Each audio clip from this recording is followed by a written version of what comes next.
અને આવડી જાય તો ચાલો જોઈએ.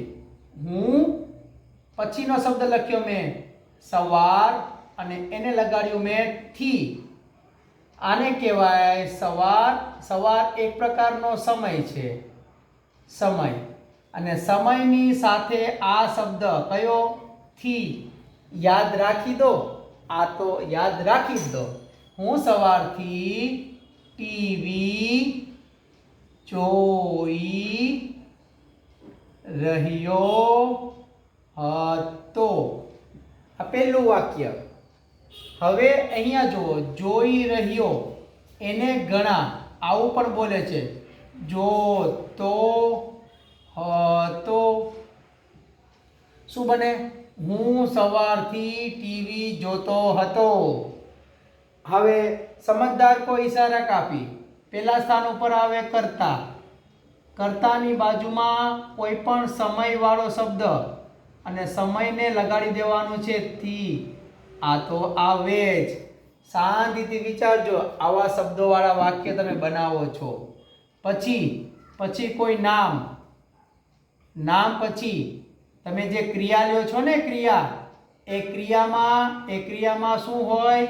કા રહ્યો હોય અથવા રહી હોય.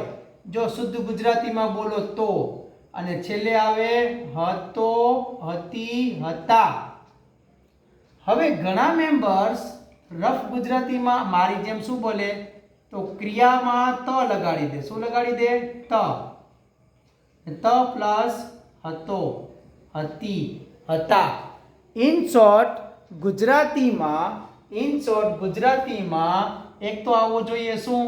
સમય પ્લસ થી. કેટલામાં સ્થાન ઉપર? તમારા બીજા સ્થાન ઉપર. બીજું સ્થાન ફિક્સ કરો. બીજું સ્થાન ફિક્સ કરો. ઓકે. હવે છેડે એક તો હતો, હતીમાંથી કોઈ પણ એક શબ્દ આવે. એની આગળ શું આવે? તો કે રહ્યો અથવા રહી. રહ્યો રહી નથી બોલતા, તો ત વાળો કોઈને કોઈ શબ્દ. અને રહ્યો રહી અથવા ત કોને લાગે? તો લાગે ક્રિયાને. હવે જે મેમ્બરને પહેલા ગુજરાતી ક્લિયર થઈ ગયું છે, એ મેમ્બરને એક જ વિનંતી કે હજી વાક્ય તમે બનતા હોય એવા બનાવો. ફોર એક્ઝામ્પલ, અમે 2 કલાકથી ક્રિકેટ રમતા હતા. તથ રમતા હતા, જતા હતા. તમને યાદ હશે, મેં તો રસ્તે સે જા રહા થા. હું રસ્તેથી જાતો તો. એટલે આવી રીતે આ એક અને અહીંયા સમય પ્લસ થી. આ છે પાર્ટ 1. પાર્ટ 1 માં આપણે ગુજરાતી ક્લિયર કર્યું. જો તમને આ બાબતમાં પાર્ટ 2 માં ક્લિયર કરવું હોય તો જલ્દી મળીએ આપણે બીજા પાર્ટમાં, જેમાં અંગ્રેજી કેમ બને છે અને શું એમાં કરવાનું છે. શેની અંદર? ચાલુ પૂર્ણ ભૂતકાળની અંદર એ શીખવીશ. આશા રાખું છું આટલું ક્લિયર થયું હશે.